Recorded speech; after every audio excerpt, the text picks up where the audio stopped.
Olá, meus amigos, um dia de muita paz para todos nós. Eita, quanta emoção na obra Ave Cristo. Hoje, exatamente 25 de março de 2022, estudando a obra Ave Cristo.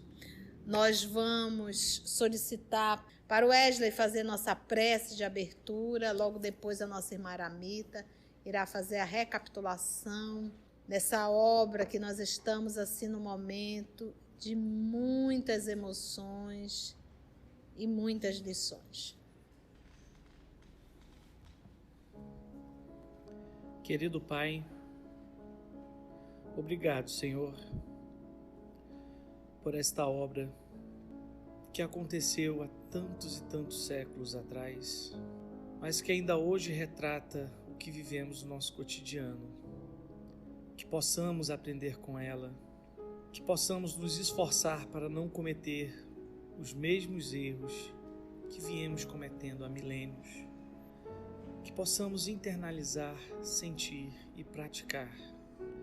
Obrigado pela oportunidade do aprendizado, do estudo, e obrigado pela oportunidade de estarmos aqui hoje, encarnados, para escrevermos um novo destino para as nossas vidas.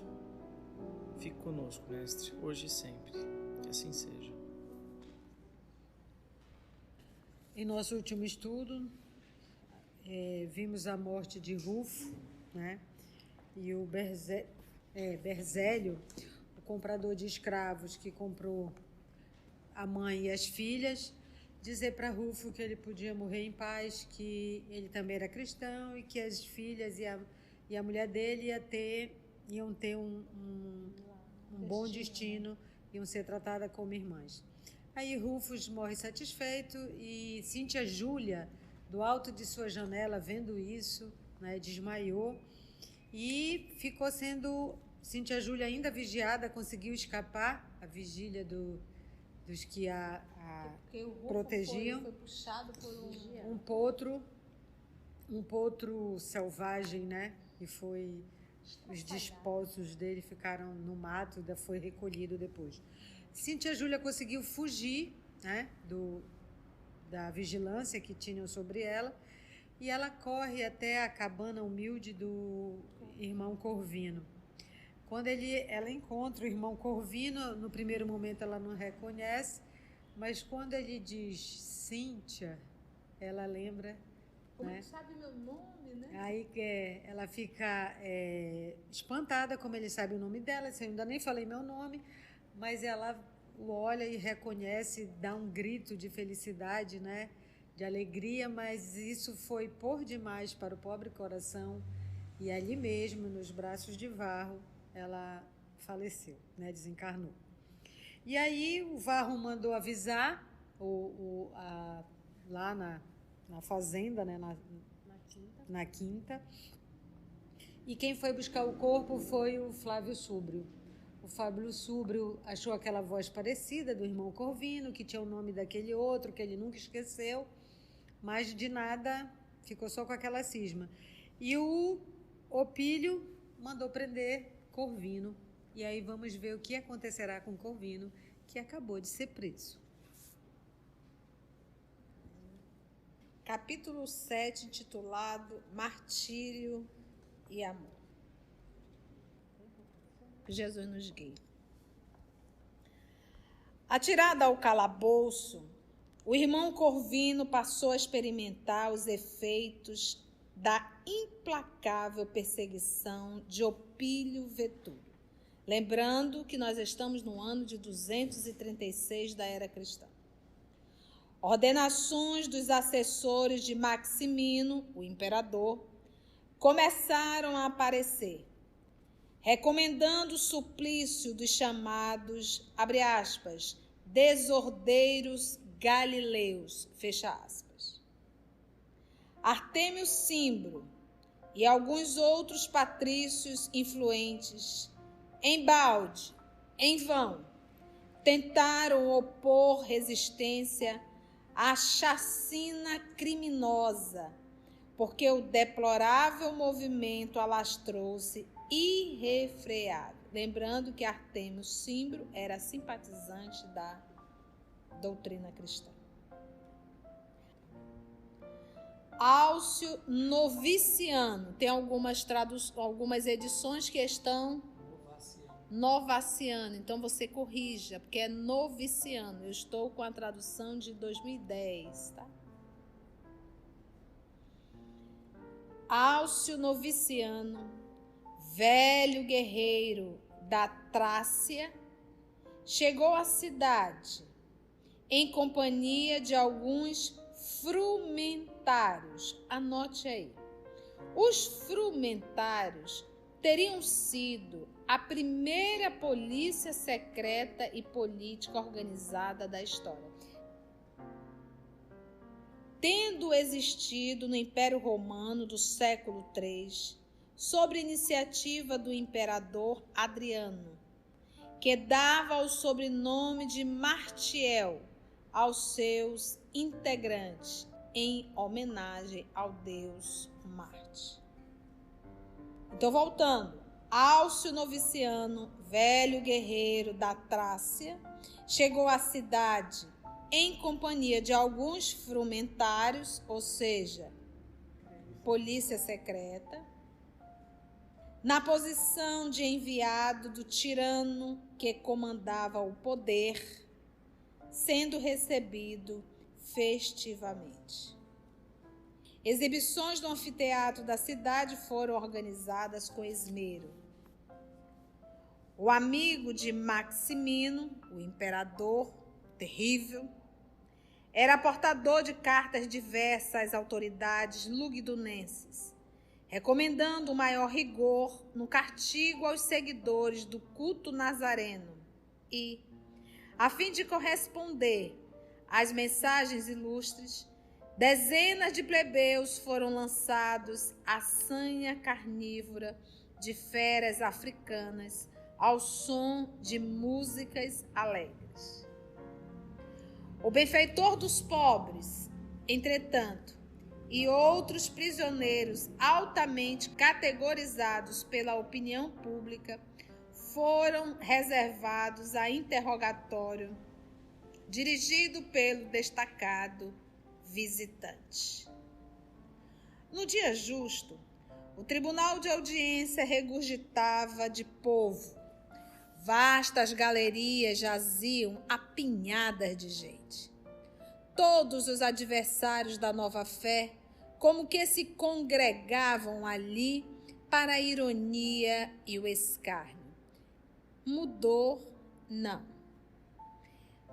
Houve um atropelamento, todo mundo corre para ver, filmar e colocar nas redes sociais. Ninguém vai para ajudar, vai por mera curiosidade. Ou roubar, né? Ou às vezes até roubar. E por aí se vai.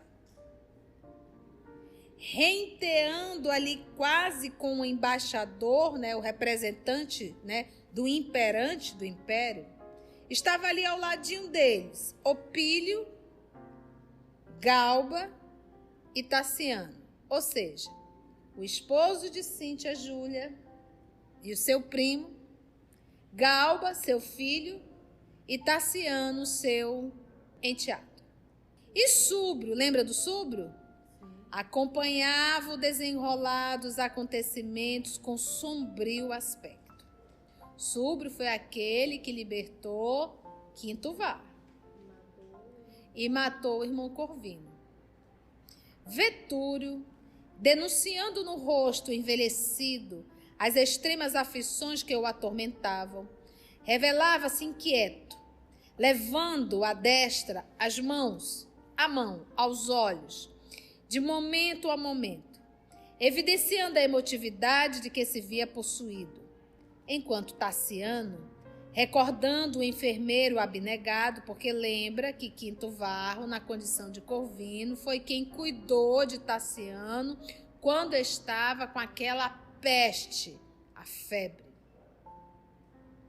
Mostrava no semblante um misto de compaixão e desprezo.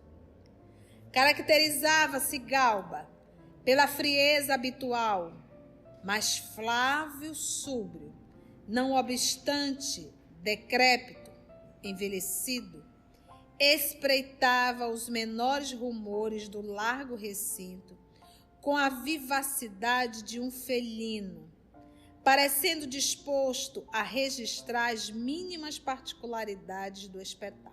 Quem tem gato em casa entende o que o Emmanuel está querendo falar.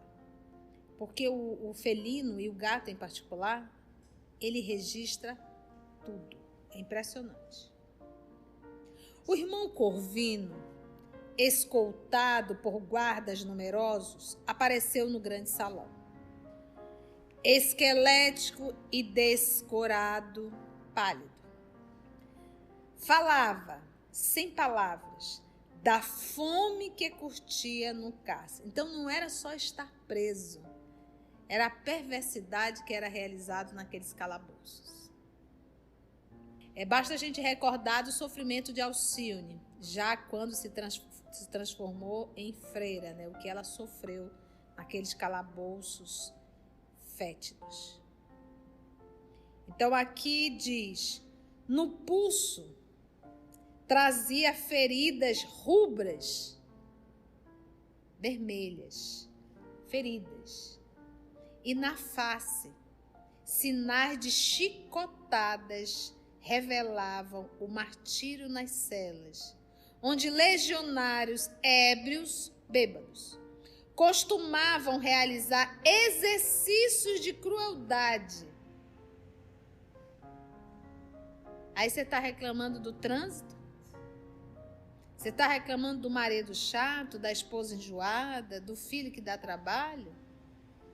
Se coloca aqui no lugar de Corvino. Mas os olhos do condenado como que se mostravam mais brilhantes.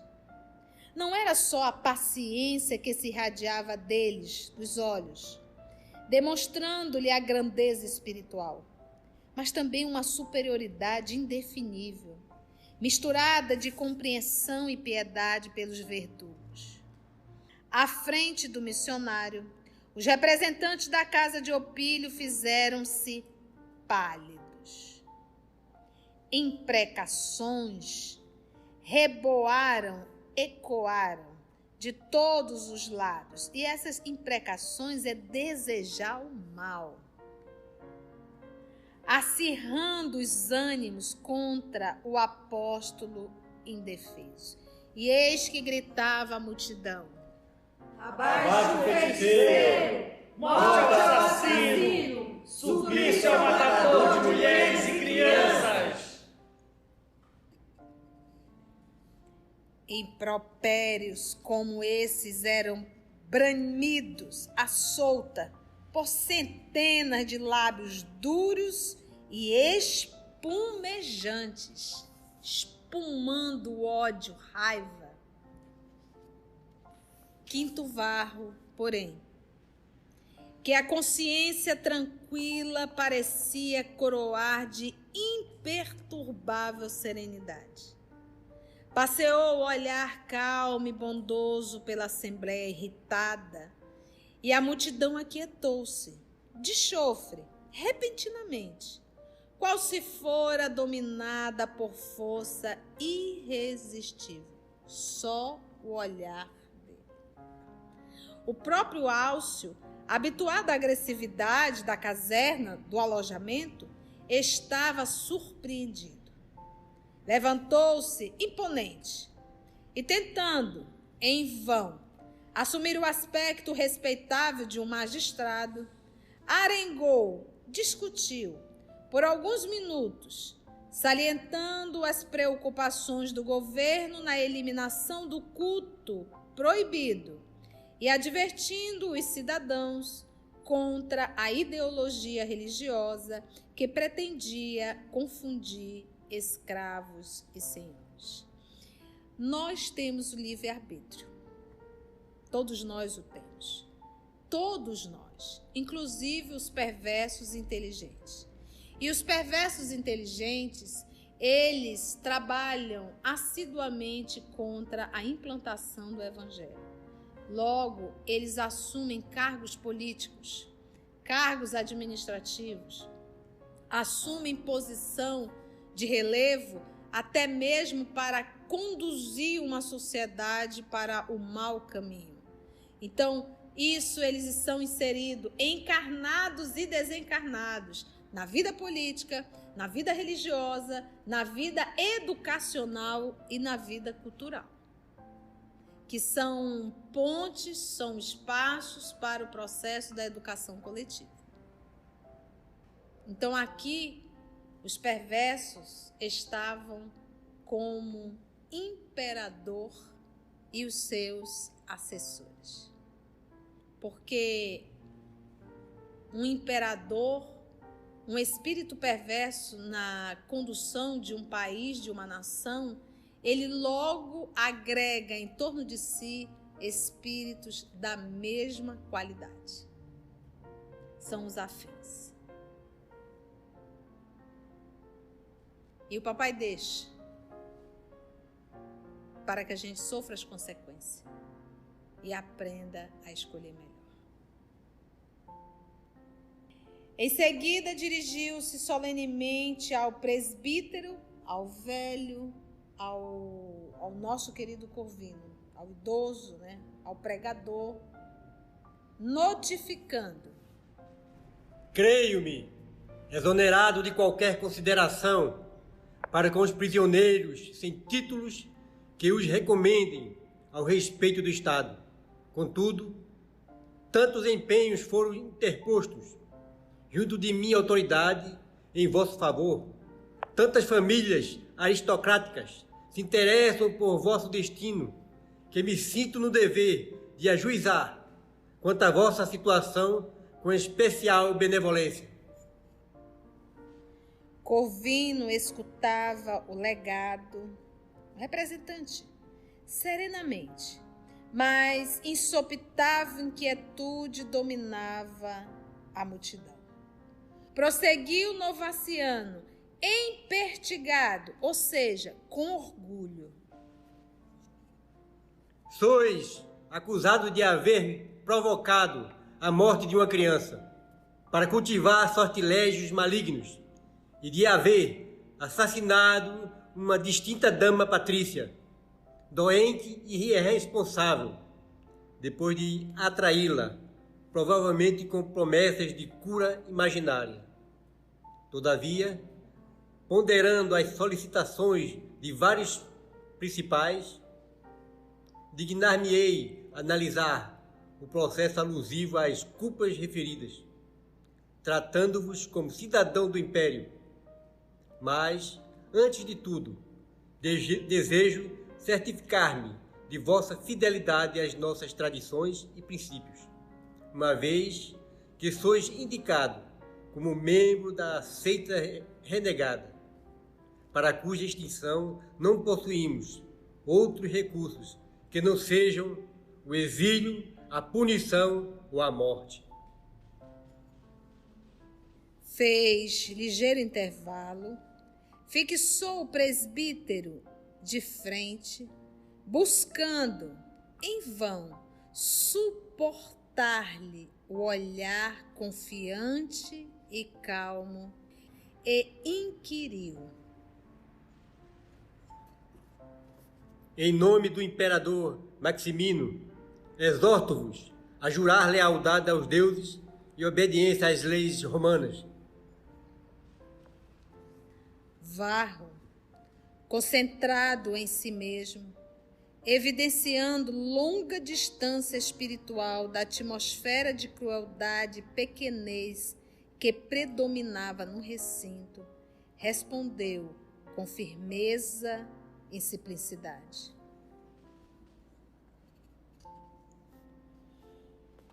ilustre legado, consoante as lições do meu mestre, sempre dei a César o respeito que César espera de mim. No entanto, não posso sacrificar aos ídolos, porque sou cristão e não desejo abandonar minha fé. Exclamou o noviciano, encolerizado, enquanto o populacho prorrompia em gritos: morte ao traidor! Decore o selado! exclamou o novaciano. Que ousadia! O religioso, porém, não expressou a mínima alteração facial. O juiz agitou o pequeno martelete de bronze, exigindo silêncio, e voltou a interpelar. Sois atrevido, até o insulto. Rogo-vos desculpas se minha palavra incomoda. No entanto, indagais e respondo por minha vez. A atitude serena e digna de Corvino de novo impusera quietação à grande assembleia. Álcio enxugou o suor copioso que lhe corria da fronte enrugada e tornou. Confessais, então, vosso conúbio com a seita maldita dos nazarenos? Replicou o preso sem azedume. Não vejo qualquer maldição nela. Os seguidores do Evangelho são amigos da fraternidade, do serviço, da bondade e do perdão. O emissário de César passou a destra, a mão, pela calva oleosa, brandiu um bastão de prata no estrado em que se apoiava e gritou. Sois apenas velha quadrilha de mentirosos? Que fraternidade poderia ensinar-vos um Galileu desconhecido que vos induz ao suplício há quase 200 anos? Que serviços prestaríeis à coletividade, pregando a indisciplina entre os escravos com falaciosas promessas de um reino celestial? Que bondade exerceríeis, conduzindo mulheres e crianças ao espetáculo sangrento dos circos? E que perdão conseguireis exemplificar quando o vosso heroísmo não passa de vileza e humilhação? Varro percebeu a dureza intelectual do inquiridor e objetou, porque vocês percebem aqui que o que mais irritava e realmente fazia com que eles não compreendessem o cristianismo era a submissão. A entrega total, sem absolutamente nenhuma reação. E a falta realmente que eles achavam assim de amor próprio. Então, vocês são baixos, vocês se entregam, vocês se humilham. Que nazareno é esse que ensina vocês a fazerem isso? Entendeu? Então, isso incomodava muito. E isso foi um dos motivos. E a outra, como ele diz aqui, falar para os servos de um reinado, de um reino. Então, isso tudo incomodava muito. E não dava para eles compreenderem. Tia, hoje a gente consegue ler, mas a gente não consegue viver. A gente não consegue calar a boca frente a alguém que nos ofende. A gente não consegue servir se o outro não está a nos agradecer. Ou se não está também a fazer, porque a gente já se irrita e deixa de fazer. Eu não vou querer que ninguém me explore. Porque você vê aqui na fala do nosso querido Quinto Varro, agora na condição de Corvino, a sua humildade total. E nós não suportamos sermos humildes, mas temos uma grande alegria do orgulho e da vaidade do poder transitório que possamos exercer. Então a gente se surpreende, mas não mudou. A gente só estuda. Qualquer coisa que interfere na nossa vida, a gente quer reagir. Reagir. E eles não reagiam. Não. Eles entregavam a vida. Entregavam a vida. Em silêncio. Você vê aqui. Por isso que ele diz, sois apenas velha quadrilha de mentirosos. Que fraternidade poderia ensinar-vos um Galileu desconhecido que vos induz ao suplício há quase 200 anos a bom cristão morrer? Então, que homem é esse que induz os seus seguidores a morrerem? Que serviço prestaríeis à coletividade, pregando a indisciplina entre os escravos com falaciosas promessas de um reino celestial, e ele achava que era indisciplina. Quando Jesus diz, buscai primeiro as coisas de Deus, as demais vos será dada por acréscimo. Quando a gente busca primeiro as coisas de Deus, nós somos excelente pai, excelente mãe, excelente profissional, excelente motorista no trânsito, excelente filha, excelente irmã, excelente... Porque você serve a Deus. Entende? Buscai primeiro as coisas de Deus, as demais vos será dada por acréscimo. Então, nós nos preocupamos em dar um título aos filhos, mas não nos preocupamos em evangelizar os filhos. Não mostrando a ele primeiro as coisas de Deus. Então, essa era a irritação. Que bondade exercerias conduzindo mulheres e crianças ao espetáculo sangrento dos circos? Então, na cabeça dele e deles, os imperadores, todos os administradores daquela época, eles não estavam matando. Os cristãos estavam se matando, porque eles estavam optando em negar os deuses em prol daquele Cristo. Então a responsabilidade era dele. Foi o que Saulo de Tarso fez em relação a Estevão. Você está se matando. Entende, gente? Então, se hoje alguém querido teu chegar e contar uma situação difícil que está vivendo, você diz, você tem que se defender, você tem que ir lá revidar, você tem que isso, você tem que aquilo. A gente incita a violência e a agressividade. Apesar de que ontem falei em palestra e repito hoje, se uma mãe chega e diz assim, meu filho está me agredindo, eu tenho que suportar? Não, você tem que denunciar. Você vai deixar ele te matar, vai ser pior. Que aí ele vai sofrer muito mais a consequência de ter matado a própria mãe. Ou o irmão, seja lá o que for. A agressividade a gente não pode permitir hoje dentro do lar. Vamos entender essa situação e vamos entender lar, tá bom? Existem leis para isso. Varro percebeu a dureza intelectual do inquiridor e objetou. Nosso mestre padeceu na cruz por sentir-se o irmão maior da humanidade necessitada, não de força bruta ou de violência, mas de valor moral, para compreender a grandeza do Espírito eterno. O serviço para nós não é a exploração do homem pelo homem, e sim o livre acesso da criatura ao trabalho para o engrandecimento dos méritos pessoais de cada um. A bondade em nosso campo de ação é... Álcio, entretanto, cortou-lhe a palavra, gesticulando furioso. Calai-vos, porque aturar o vosso sermão sem nexo, ignorais, porventura, que posso decidir sobre o vosso destino? Nossos destinos jazem nas mãos de Deus. Retorquiu Varro sereno. Sabeis que posso lavrar a vossa sentença de morte?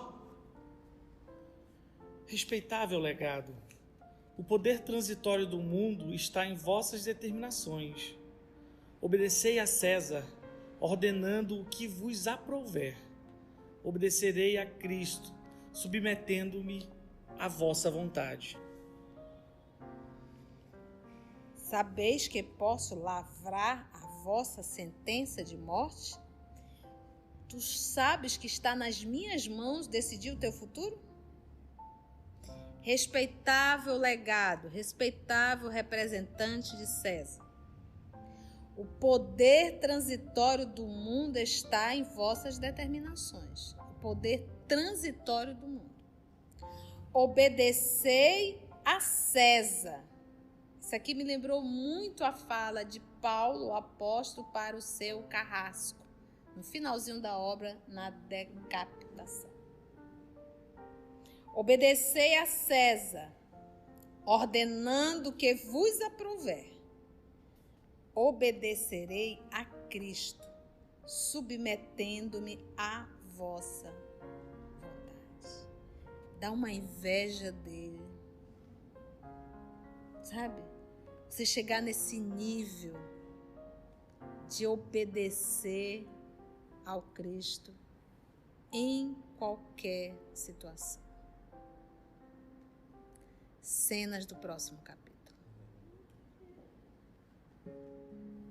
Agradecemos assim a Deus nosso Pai, a Jesus o amor de nossa vida e a espiritualidade amiga aqui presente.